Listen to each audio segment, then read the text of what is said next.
dengan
siapkan hati kita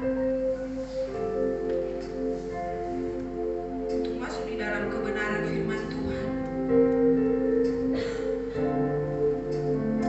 Ya Yesus, hanyalah Tuhan sumber pengharapan kita. Hanya kuasa-Nya yang sanggup memulihkan dan menyembuhkan setiap kita. Mungkin pada saat ini banyak beban, banyak persoalan, pergumulan yang kita hadapi. Tapi dengan kuasa Tuhan, kita bisa dipulihkan, kita bisa disembuhkan. Haleluya Tuhan. Hanya Kau Tuhan di hidupku. Hanya Kau Tuhan di hidupku. Kau berikan hidup yang baru. Darah-Mu menyucikan, pulihkan hatiku. Ku nyatakan Kaulah segalanya. Engkaulah sumber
pujian ini karena salib-Mu, maka kami hidup. Karena salib-Mu, maka kami bisa hadir di hadapan Engkau pada pagi hari ini. Sebagai manusia yang telah dibenarkan oleh Tuhan, manusia yang telah ditebus oleh Tuhan dari segala keberdosaan, bersyukur karena Tuhan menerima dan Tuhan memberikan pengampunan atas kehidupan setiap. Tuhan, ini pujian dan penyembahan yang kami bawa di hadapan Engkau pagi hari ini. Tuhan, kiranya berkenan di hadapan Engkau menjadi dupa yang harum, memuliakan Engkau dan meninggikan Engkau ya Tuhan di atas segala-galanya. Karena Engkau adalah Tuhan kami, Allah yang layak untuk kami sembah, untuk kami puji. Dan saat ini kami mau mendengarkan firman-Mu. Tuhan, berbicara kepada kami pagi hari ini. Kami membutuhkan firman-Mu karena firman-Mu adalah pelita bagi kaki kami, terang bagi jalan-jalan kami ya Tuhan. Untuk langkah kami dengan firman-Mu di tengah dunia yang penuh dengan ketidakpastian ini. Urapi kami, urapi hamba-Mu yang menyampaikan kebenaran firman-Mu yang tidak punya apa-apa ini ya Tuhan. Kuduskan, sucikan. Terima kasih. Kami berdoa memohon demi nama Tuhan Yesus Kristus. Amin. Silakan duduk Bapak Ibu. Shalom. Selamat pagi semuanya. Sekali lagi kita bersyukur karena kasih Tuhan Bapak Ibu kita bisa bersama-sama berkumpul pada pagi hari ini. Tidak terasa perjalanan hidup kita di tahun 2022 ini sudah memasuki bulan Agustus. Sudah 8 bulan atau sudah 7 bulan yang lebih kita melalui. Mungkin ketika kita memulai awal tahun 2022 kita penuh dengan keraguan, kita penuh dengan kecemasan karena kita melihat keadaan di sekeliling kita yang belum membaik, keadaan pandemi COVID-19, dan kita juga melihat keadaan usaha pekerjaan kita yang juga belum membaik Bapak Ibu. Tapi hari ini meskipun mungkin kita tertatih-tatih di dalam menjalaninya Bapak Ibu, tapi sekali lagi bersyukur hari ini kita bisa sampai di bulan Agustus. Sudah setengah tahun berlalu kita melewatinya Bapak Ibu, dan saya percaya di dalam kita berserah, di dalam kita bersandar kepada Tuhan, kita bisa mencapai dan mengakhiri tahun 2022 ini. Amin ya. Bapak Ibu, hari ini kita akan mendengarkan firman Tuhan. Mari sama-sama kita membuka dari Kolose pasal yang kedua ayat 16 sampai ayat yang ke-23. Kolose pasal yang kedua ayat 16 sampai 23. Bapak Ibu, kita membaca secara bergantian. Saya baca ayat yang ke-16, Bapak Ibu sekalian ayat yang ke-17. Demikian kita bergantian sampai ayat yang terakhir. Bapak Ibu sudah menemukan semua? Amin. Amin. Yang belum ketemu cari di dinding depan ini. Salah satu dinding ini ada. Ya, di sebelah kiri saya ya ada ya. Oke, kita mulai. Saya ayat 16, Bapak Ibu ayat yang ke-17. Kolose 2 ayat 16. Karena itu janganlah kamu biarkan orang menghukum kamu mengenai makanan dan minuman, atau mengenai hari raya, bulan baru, ataupun hari Sabat.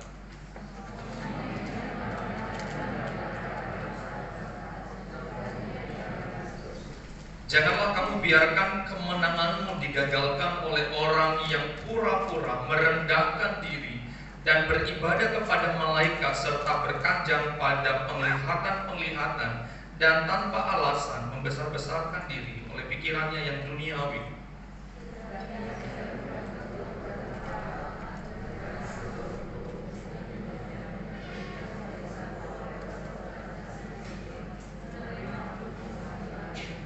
Apabila kamu telah mati bersama-sama dengan Kristus dan bebas dari roh dunia, mengapakah kamu menaklukkan dirimu pada rupa-rupa peraturan seolah-olah kamu masih hidup di dunia?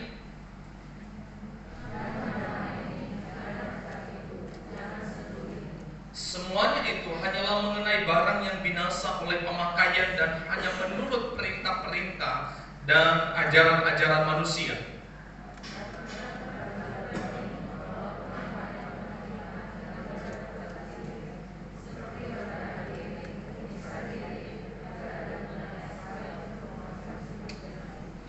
Ya, Bapak Ibu, dari firman Tuhan ini kita diberikan kemah bebas dari tahayul. Bapak Ibu pernah dengar kata tahayul tentunya ya, atau mungkin sebagian dari kita pernah berada di tengah-tengah keadaan dipengaruhi oleh tahayul, Bapak Ibu.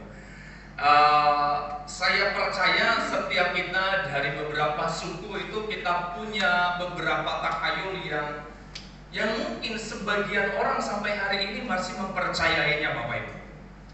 Misalkan salah satu, kalau di suku saya, Bapak Ibu, kita itu tidak boleh bersiul di malam hari.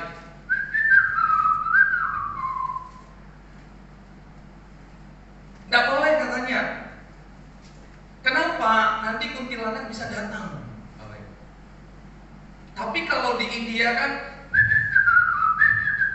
itu pasti sedang ada amoy, Bapak Ibu, atau sedang bernyanyi lagu India.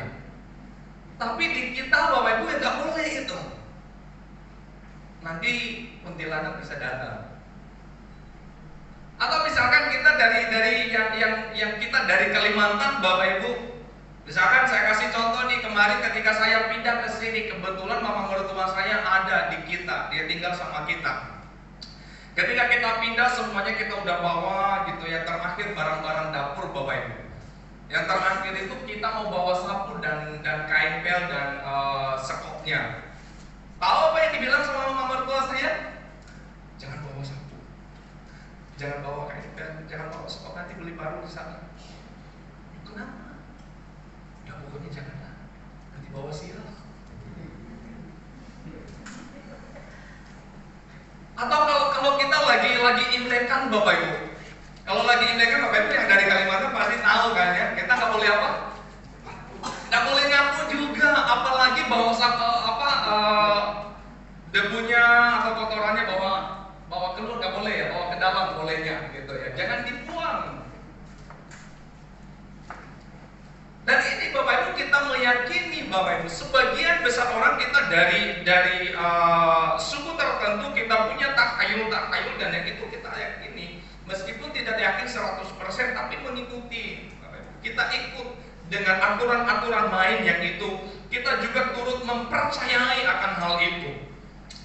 Nah Bapak Ibu yang dikasihi Tuhan, dari firman Tuhan ini, mengapa Rasul Paulus menulis surat ini kepada jemaat Kolose? Karena jemaat Kolose, Bapak Ibu, sedang menghadapi satu bahaya yang menyesatkan dan membahayakan iman mereka.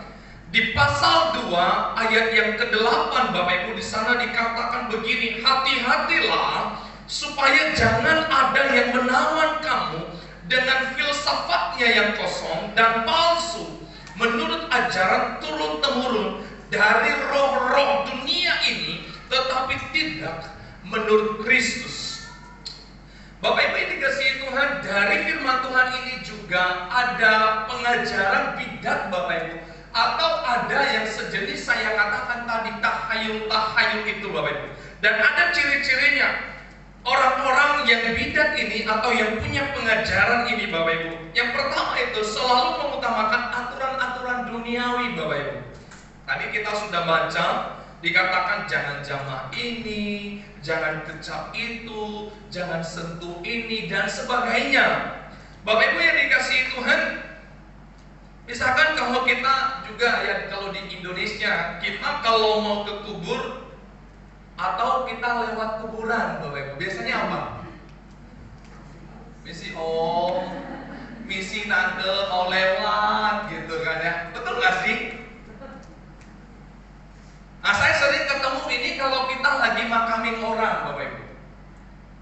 Mau nggak mau kan kita berdampingan tuh sama makam sebelah, ya kan, siapa kan gitu ya. Apalagi kalau tempatnya itu cukup sempit, Bapak Ibu ya. Di kanan ada kubur, di kiri juga ada kubur. Di tengah-tengahnya itu kubur orang yang kita kuburkan, Bapak Ibu. Nah, mau nggak mau Bapak Ibu kita ya di pinggir-pinggirnya yang kubur-kubur itulah ya, yang orang yang udah ada di situ. Kita juga begitu. Saya sering ketemu bahkan termasuk orang Kristen, Bapak Ibu. Ketika mereka mau menaburkan bunga, kalau kita kan biasa ada kita taburkan bunga yang di sekeliling liang lahat, tanda perpisahan yang terakhir lah sebagai simbol begitu. Dan orang yang lewat bilang sama kirinya permisi, mau lewat sebentar. Gitu. Ada satu perasaan takut rasanya gitu, Bapak Ibu. Ketika lewat atau menginjak kubur orang itu, kenapa? Takut nanti di akhirat nanti dia marah sama kita. Begitu kita bilang permisi, kalau dia bilang oke silakan tapi bayar gope, gimana Bapak Ibu? Pak Oga gitu ya. Tapi ada peristiwa-peristiwa yang seringkali seperti itu, Bapak Ibu. Atau hal yang lain, ada yang orang tua bilang ke anaknya bahwa jangan nikah dulu. Kenapa mau? Kakakmu belum nikah. Benar nggak ada begitu? Ketika saya nikah sama istri saya, ada satu cecenya yang belum nikah. Mamanya bilang begitu juga. Kamu nggak nunggu dulu tuh? Dia bilang sama anaknya, dia nggak bilang ke saya sih. Dia bilang sama anaknya nggak nunggu dulu. Dia agak halus ngomongnya. Cecemu masih ada satu, belum lewat, belum nikah. Dan kita karena udah di dalam Tuhan, kita bilang enggak, itu nggak masalah, kita nggak masalahkan. Ya udah nggak apa-apa. Dia nggak paksa kita, tapi dia ingatkan Bapak Ibu. Benar ya, ada ya di suku-suku tertentu ada yang seperti itu. Termasuk di suku kami juga, Nias Bapak Ibu. Teman saya mau nikah, orang tuanya nggak ngasih, abangmu belum lewat katanya. Tunggu dulu abangmu. Nah kalau abangnya nggak ketemu jodoh, kalau abangnya belum dapat pasangan hidup, dia mesti nunggu dong. Untuk kalau pasangannya sabar mau nunggu, gitu kan. Kalau nggak sabar, keburu tua gua katanya. Entar gua dibilang perawan tua lagi, ya kan? Kalau udah keburu tua kan, berarti ya udah, berarti kamu nanti bisa nggak mau sama saya. Udahlah, kalau begitu nggak usah ikut. Akhirnya teman kuliah saya ini dia bilang sama orang tuanya, dia jelasin udah di dalam Tuhan juga. Itu nggak masalah. Tapi Bapak Ibu itu karena udah merupakan salah satu kebiasaan itu sulit untuk ditebus. Meskipun bisa, tapi dari pihak sini, dari pihak sana bilang nanti bakalan begini, bakalan begitu, bakalan begini. Bapak Ibu ada begitu banyak peraturan-peraturan di dalam dunia ini. Atau Bapak Ibu kalau kita pergi misalkan ke mall, atau kita pergi ke hotel-hotel apartemen, apa Bapak Ibu yang kita temukan yang nggak ada? Kalau kita naik lift misalkan, kita pasti tidak ketemu itu lantai 4, betul nggak? Nggak ada lantai 4, entah di mall atau di apartemen atau di hotel. Adanya berapa? 3A, betul ya? Kenapa nggak boleh ada 4? Kenapa? Sial, betul ya? Angka 4 nggak boleh ada, kenapa? Ya pokoknya nggak ada ya Bapak Ibu ya. Ada aturan mainnya, nggak boleh ada itu. Tapi tahu nggak gereja kita, gereja Tambora itu 4-4 Sisi ya, sisi Bapak Ibu, 4-4 double lagi. Tapi 4-4 itu justru Tuhan berkati, dia meluas ke kiri, ke kanan, dia meluas ke kiri Bapak Ibu. Tuhan berkati sampai hari ini nggak kenapa-napa. Tapi begitu banyak orang yang mempercayai bahwa kalau itu dilakukan, itu kita akan begini dan akan begitu. Dan itu semua adalah Bapak Ibu peraturan-peraturan dunia. Saya kasih satu contoh lagi. Misalkan Bapak Ibu, kalau kita nabrak kucing, dibilang apa?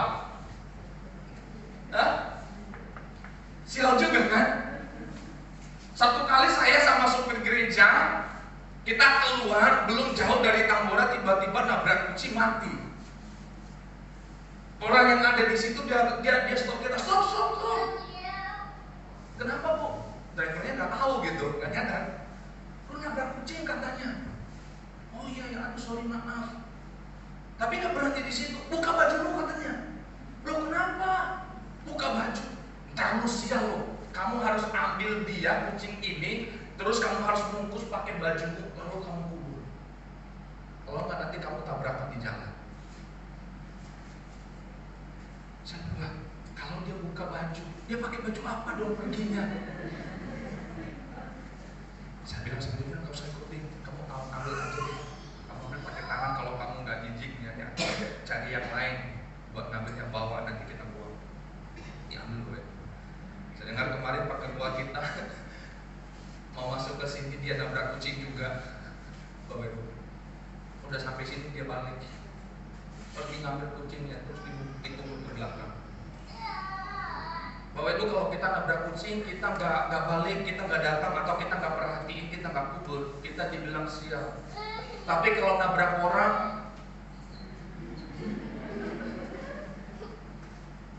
ditinggalin, Bapak Ibu nggak bawa sial, ya kan gitu ya. Tinggalin dah, terserah lu, urus dirimu sendiri, ya kan gitu.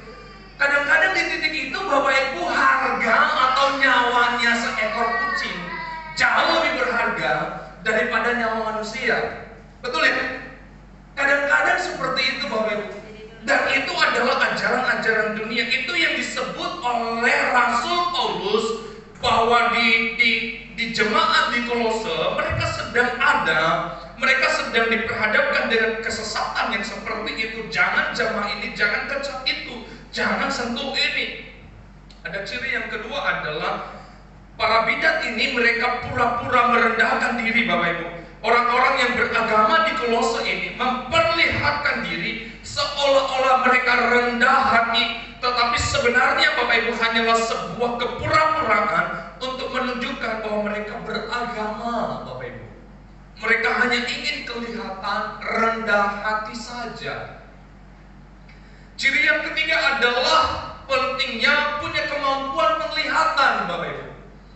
Kalau kita perhatikan tadi di ayat yang kita baca, di sana Bapak Ibu ada kalimat yang seperti itu. Mari kita perhatikan. Sekali lagi firman Tuhan ini dikatakan begini, ayat 18, janganlah kamu biarkan kemenanganmu digagalkan oleh orang yang pura-pura merendahkan diri dan beribadah kepada malaikat. Nah, ada nanti di situ kita salah satunya adalah cirinya beribadah kepada malaikat juga mereka Bapak Ibu. Ya. Dikatakan, saya baca dari ayat 16 saja. Karena itu janganlah kamu biarkan orang menghukum kamu mengenai makanan dan minuman, atau mengenai hari raya, bulan baru, ataupun hari Sabat. Semuanya ini hanyalah bayangan dari apa yang harus datang, sedang wujudnya ialah Kristus. Ayat yang ke-19, sedang ia tidak berpegang teguh kepada kepala, dari mana seluruh tubuh yang ditunjang dan diikat menjadi satu oleh urat-urat dan sendi-sendi menerima pertumbuhan ilahinya. Apabila kamu telah mati bersama-sama dengan Kristus dan bebas dari roh dunia, mengapakah kamu menaklukkan dirimu pada rupa-rupa peraturan seolah-olah kamu masih hidup di dunia? Semuanya itu, ayat 22, hanya mengenai barang yang binasa oleh pemakaian dan hanya menurut perintah-perintah dan ajaran-ajaran manusia. Bapak Ibu yang dikasihi Tuhan, di zaman sekarang ini kita harus lebih hati-hati, karena begini Bapak Ibu, banyak di gereja, bukan di luar gereja ya Bapak Ibu, banyak di gereja yang mengklaim mendapatkan pesan dari Tuhan gitu. Menyatakan aku dapat pesan atau aku dapat penglihatan dari Tuhan bahwa tahun-tahun ini adalah tahun-tahun kesusahan dan tahun depan adalah tahun-tahun kelimpahan. Dan ada juga yang langsung to the point kepada pribadi, lepas pribadi atau kepada jemaat tertentu. Bapak Ibu, satu kali saya ikuti ibadah, ketika saya cuti, saya tidak pelayanan di gereja. Saya pergi ke tempat lain Bapak Ibu, dan saya mengikuti ibadah di gereja lain, dan di sana hamba Tuhan sedang berkhotbah, dan dia tunjuk satu orang. Di tengah-tengah khotbahnya dia tunjuk satu orang. Dan berkata begini, saya dapat penglihatan tentang kamu. Tahun ini Tuhan akan mempromosikan usaha. Tahun ini kamu akan menjadi kaya berlimpah-limpah. Dia sebut nama orangnya Bapak Ibu. Saya dapat penglihatan dan saya dapat pesan dari Tuhan Engkau harus mengaminkan ini, engkau harus mengatakan ini, menerima ini, kata-kata ini karena saya langsung dapat dari Tuhan. To the point dia sama orang tertentu Bapak Ibu. Dan saya menggiling-gilingkan ke Bapak, bagaimana bisa seorang hamba Tuhan dia bisa berkata secara langsung to the point Bapak Ibu, mendapatkan penglihatan tentang satu orang itu di zaman sekarang ini Bapak Ibu. Kalau di zaman nabi-nabi mendapatkan penglihatan itu Bapak Ibu, tidak secara to the point, disampaikan kepada orang-orang tertentu atau kepada suku bangsa Israel atau kepada bangsa yang lain, itu melalui cara-cara dan aturan-aturan tertentu Bapak Ibu. Bapak Ibu yang dikasihi Tuhan, itu sebabnya saya kira kita tidak perlu langsung dengan semangat mengaminkan Bapak Ibu. Ya kita senang juga sih kalau dibilang sama kita tahun ini adalah tahun kelimpahan dalam hidupmu, usahamu akan naik. Ya kan gitu ya. Siapa yang gak senang, betul kan? Kamu akan menjadi kaya berlimpah-limpah. Siapa yang kamu jadi kaya? Kita semua pasti mau jadi kaya tentunya Bapak. Amin, betul ya. Tapi selalu kita hati-hati kalau itu adalah dikatakan langsung mendapatkan penglihatan, mendapatkan pesan dari Tuhan, tidak harus saya pikir kita berkata amin, amin, amin. Boleh Bapak Ibu menjawab sebaliknya. Iya, mudah-mudahan saya mendapatkan hal yang demikian. Ya, bolehlah berkata seperti itu. Tapi kalau Bapak Ibu dikatakan saya berdoa kepada Tuhan, ya, ini bedanya ya. Kalau dikatakan sebagai hamba Tuhan saya berdoa kepada Tuhan, kiranya Tuhan memberkati usaha, kiranya Tuhan memberkati kehidupan. Saat ini memang sedang susah, saat ini memang sedang bergumul-gumul, tapi saya berdoa. Atau sebagai orang percaya kepada Tuhan, mari sama-sama kita berdoa. Tuhan itu berlimpah-limpah berkatnya, dan kiranya Tuhan limpahkan juga dalam kehidupan. Maka saya pikir kita boleh mengaminkan akan hal itu, karena itu adalah sebuah doa, sebuah kekuatan yang diberikan kepada kita. Bapak Ibu yang dikasihi Tuhan, kemudian ada ciri yang berikutnya, membesar-besarkan diri. Di bagian akhir ayat yang ke-18 Bapak Ibu menulis bahwa mereka tanpa alasan membesar-besarkan diri oleh pikirannya yang duniawi. Bapak Ibu, ini adalah sebuah yang kontras Bapak Ibu. Kita perhatikan lagi firman Tuhan tadi yang kita baca Bapak Ibu ya. Karena begini, ayat 18 tadi dibilang begini, janganlah kamu biarkan kemenanganmu digagalkan oleh orang yang pura-pura merendahkan diri. Ada orang pura-pura merendahkan diri, atau Bapak Ibu mereka merendahkan hati. Tetapi di saat yang bersamaan Bapak Ibu, di bagian berikutnya, bagian akhir ayat 18 itu dikatakan begini, mereka itu dengan penglihatan-penglihatan mereka membesar-besarkan diri. Membesar-besarkan diri, kalimat atau kata lainnya adalah menyombongkan diri. Di ayat 18 Bapak Ibu, ayat yang sama, di atasnya mereka merendahkan diri seolah-olah mereka rendah hati. Tapi di ayat berikutnya mereka justru juga menyombongkan diri. Ada sebuah kekontrasan di situ, Bapak. Jadi kalau hari ini kita lihat, atau dalam bahasa kita hari ini itu disebut orang yang apa? Kepada si A dia rendah hati, kepada si B dia sombong. Ini orang apa? Orang yang bermuka dua sepertinya kalau hari ini bahasa kita ya. Betul ya? Karena di atas dibilang rendah hati, merendahkan diri, tapi di sisi lain mereka menyombongkan diri, Bapak.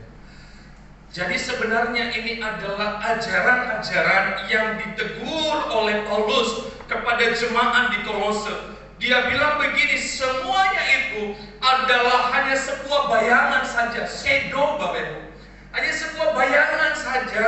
Yang nyata itu adalah Kristus sudah menebus kita dari semuanya itu. Kalau kita sudah di dalam Tuhan, kalau kita sudah di dalam Kristus, kita sudah percaya sama Tuhan dan kita ikutin aturan aturan-aturan mainnya Tuhan, maka kita nggak perlu lagi ngikutin aturan-aturan mainnya dunia ini.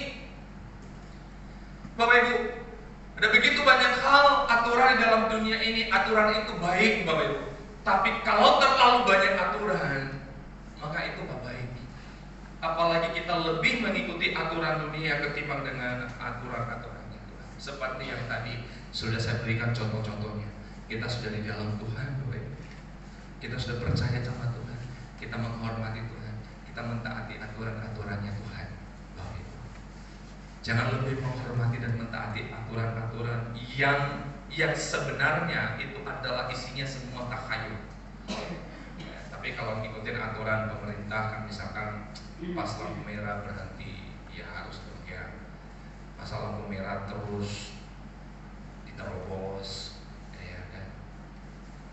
Ya, apalagi bayar pajak misalkan, ya kita boleh ngikutin. Ya, kalau bayar pajaknya kita ngikutin, ya Bapak Ibu ya. Apalagi perintah Tuhan, bayar perpuluhan, kita harus ngikutin. Amin. Aturan-aturan yang seperti itu kita boleh ikutin, tapi semua hal yang berkaitan dengan tahayul-tahayul harusnya kita menjauhkan dia. Ini yang ditegur oleh Paulus di bagian ini Bapak Ibu.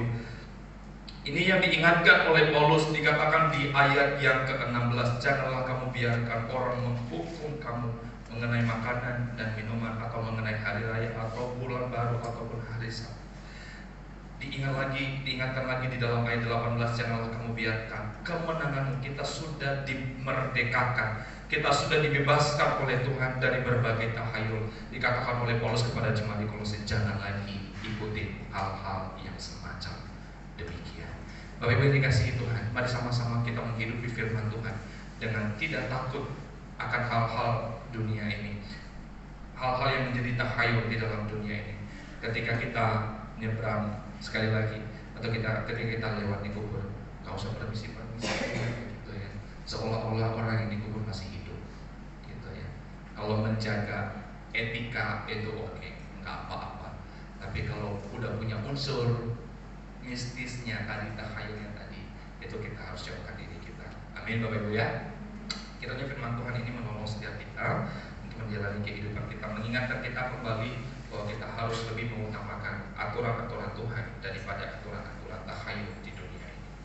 Amin. Dan pagi hari ini Bapak Ibu kita akan, karena ini bulan pertama, minggu pertama, kita akan masuk di dalam perjamuan kudus. Mari sama-sama kita mempersiapkan diri kita untuk menerima perjamuan kudus pada pagi hari ini.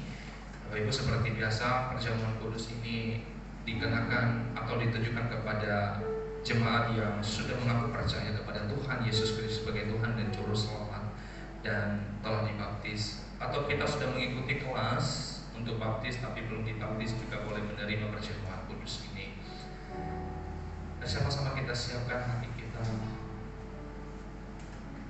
mengingat kembali akan pengorbanan Tuhan dalam hidup kita.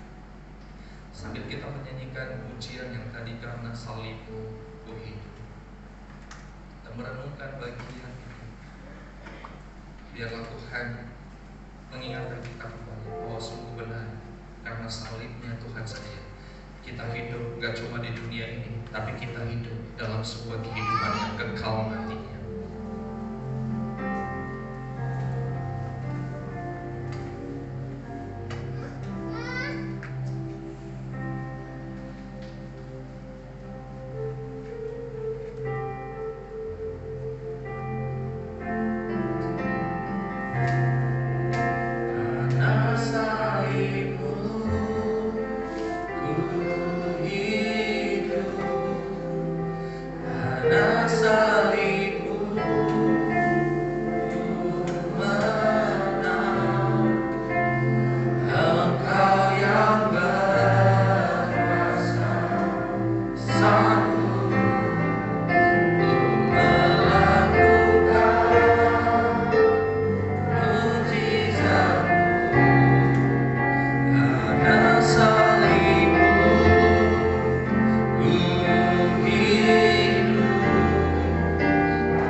bereskan di hadapan Tuhan. Mungkin ada hal-hal yang ingin engkau akui di hadapan Tuhan sebelum menerima perjamuan kudus pagi hari ini. Silakan berdoa secara pribadi kepada Tuhan.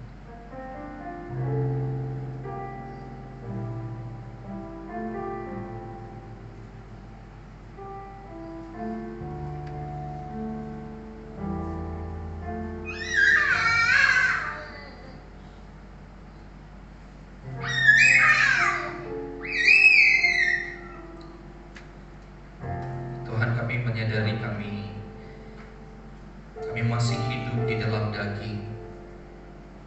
Dan seringkali kami mendukakan hati Tuhan. Dan seringkali kami melakukan hal-hal yang tidak berkenan kepada Tuhan. Tuhan, sebelum kami menerima perjamuan kudus pada pagi hari ini, kami berdoa kepada Tuhan agar kiranya Tuhan mengampuni kami. Tuhan menguduskan kami dan melayakkan kami untuk menerima perjamuan kudus pada pagi hari ini.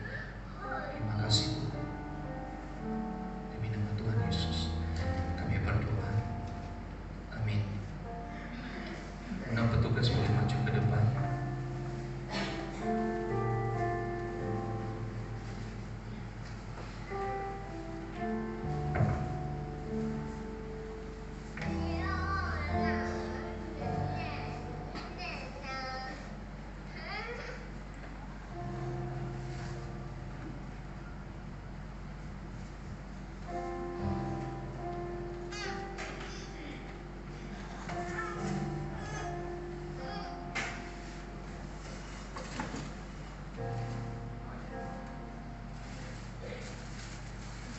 Bapak Ibu yang dikasihi Tuhan, pada waktu malam ketika Yesus hendak disalibkan, Ia mengambil cawan, mengucap syukur atasnya dan berkata,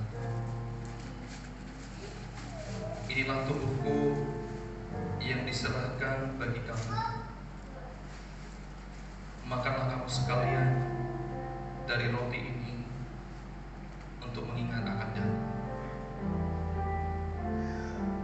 Kemudian Ia mengambil anggur,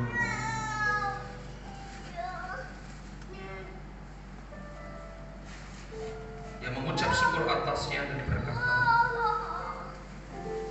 "Ini adalah darahku yang ditumpahkan bagi kamu. Minumlah kamu sekalian menjadi peringatan akan aku." Kita nyanyikan pujian karya terbesar dan sambil menerima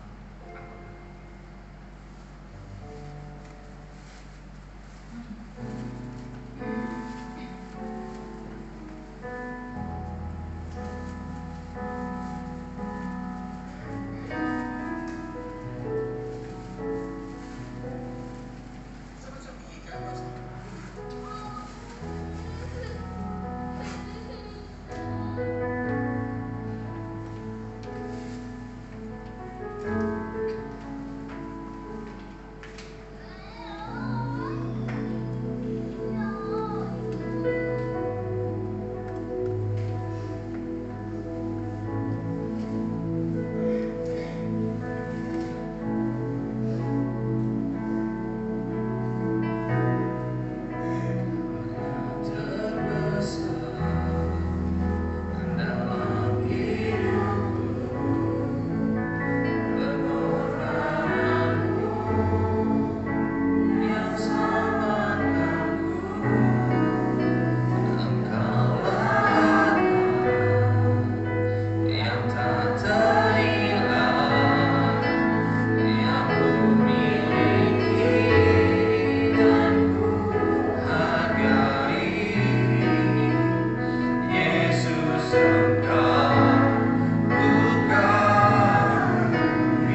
roti dan anggur ini dalam pegang tangan. Sudah hadir ya? Sudah semua? Mari sama-sama kita berdiri.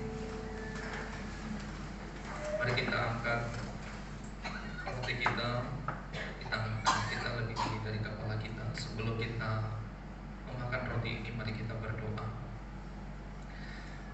Bapa di dalam sorga, kami bersyukur sekali lagi Tuhan untuk kasih setiamu dalam hidup kami. Kami bersyukur untuk hari-hari yang kami lewati di dalam penyertaan dan pimpinan Tuhan. Dan pagi hari ini oleh karena kemurahan Tuhan, kami bisa bersama-sama ada di gereja Tuhan dan mengikuti perjamuan kudus ini. Tuhan, di tangan kanan kami ini kami mengangkat roti yang melambangkan tubuhmu yang dipecah-pecahkan 2000 tahun yang lalu. Tubuhmu menggantikan kami yang seharusnya digantung dan disalibkan di atas kayu salib oleh karena kami berdosa. Bersyukur Tuhan, Engkau yang kudus itu mau mengenakan tubuh manusia dan disalibkan di atas kayu salib. Terima kasih Tuhan untuk kasih-Mu yang memberikan buat kami. Dan kami menerima roti ini dengan penuh ucapan syukur. Dalam nama Tuhan Yesus Kristus kami berdoa. Amin. Mari kita makan dalam.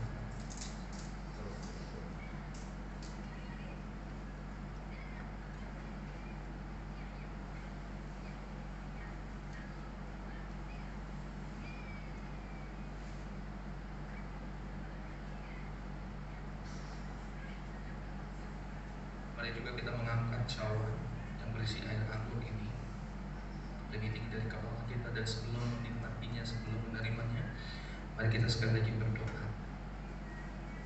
Terpujilah Engkau Tuhan yang kudus, yang memberikan darah-Mu yang kudus tertumpah di atas kayu salib untuk membersihkan, menyucikan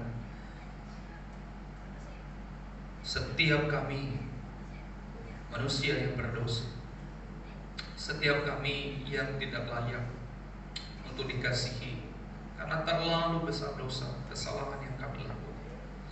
Tapi Engkau adalah Allah yang selalu penuh dengan kasih dan selalu berbelas kasih, yang memandang kami begitu berharga. Engkau rela untuk darah yang kudus, yang suci itu tertumpah di atas kayu salib. Anggur yang melambangkan darah-Mu ini ya Tuhan, kami akan meminumnya untuk mengenang akan Engkau. Kami terima anggur ini dengan penuh ucapan syukur. Demi nama Tuhan Yesus Kristus kami berdoa. Amin. Mari kita menerima doa.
Terpuji-pujilah Engkau.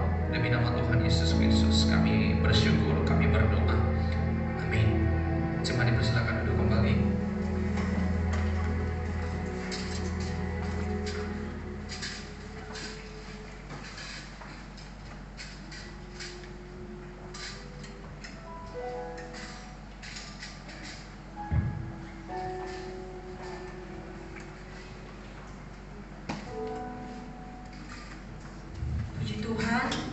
hari ini kita bisa mengikuti perjamuan kudus dan juga setelah mendengarkan kebenaran firman Tuhan, kiranya kita semakin dikuatkan lewat firman Tuhan di dalam melewati hari-hari kita. Terima kasih juga kepada hambanya, Bu Ari, biarlah keluarganya semakin dipakai Tuhan luar biasa. Saatnya kita akan memberikan persembahan buat Tuhan kepada yang bertugas. Saya persilakan maju ke depan. Kita bersatu dalam doa. Tuhan Allah Bapa kami yang di surga, sungguh kami bersyukur atas kasih dan anugerah Tuhan kami boleh rasakan sampai pada saat ini Tuhan. Dan tiba saatnya kami akan mengembalikan berkat Tuhan yang sudah Tuhan berikan dalam hidup kami lewat pekerjaan, usaha dan juga keluarga pelayanan kami. Biarlah persembahan ini Tuhan Kau berkati agar boleh dipakai untuk pekerjaan Tuhan di tempat ini. Berkati juga setiap jemaat Tuhan akan memberikan persembahan. Biarlah kami memberikan dengan penuh ucapan syukur dan semua untuk kemuliaan nama Tuhan. Hanya di dalam nama Tuhan Yesus kami berdoa. Amin. Mari kita angkat pujian betapa ku bersyukur.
Kita bersyukur renovasi gereja kita sudah dimulai dan mari kita terus dukung doa supaya boleh berjalan semuanya dengan baik sampai selesai renovasi gereja kita dan kita dapat beribadah dengan baik ya. Demikian warta tambahan dari saya. Kita akan mengakhiri ibadah kita pada pagi hari ini. Mengundang Sigar untuk boleh maju ke depan. Kita akan mengakhiri ibadah kita. Kita menyanyikan doksologi dan menerima doa berkat. Cuma dipersilakan untuk boleh bangkit berdiri.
Meninggalkan tempat ini, ingatlah firman Tuhan yang telah kita dengarkan.